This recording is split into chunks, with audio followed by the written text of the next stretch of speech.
ஒற்றைப்படையோ இரட்டைப்படையோ இந்த ஒற்றைப்படை ராசியில் உள்ளவர்களுக்கு நிச்சயம் இந்த சொந்த வீடு அமைப்பு உண்டு.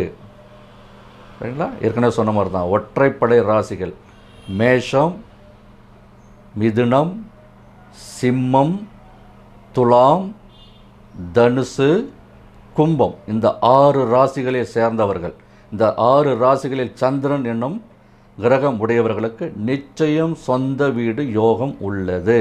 எனவே மனம் தளராமல் தொடர்ந்து முயற்சி செய்யுங்க, உங்களுக்கு சொந்த வீடு கனவு நிறைவேறும். இந்த வீடியோ முழுசாக பார்த்துருப்பீங்கன்னு நினைக்கிறேன். உங்களுக்கு இந்த வீடியோ உங்களுக்கு பிடிச்சிருந்தா லைக் பண்ணுங்கள். அடுத்த விஷயம், இந்த வீடியோவில் ஏதாவது சந்தேகங்கள் கேள்விகள் ஏதாவது இருந்ததுன்னா திரையில் தெரிகிற இந்த நம்பரை கான்டாக்ட் பண்ணுங்கள். எங்கிட்ட நீங்கள் பேசலாம், வாட்ஸ்அப் மூலிமா தொடர்பு கொள்ளலாம், நேரில் ஃபோன் மூலிமாவோ எப்படியோ நீங்கள் கான்டாக்ட் பண்ணுங்கள். உங்களுக்கான விளக்கங்களும் சந்தேகங்களும் தீர்வதற்கு நான் தயாராக இருக்கிறேன். நன்றி, வணக்கம்.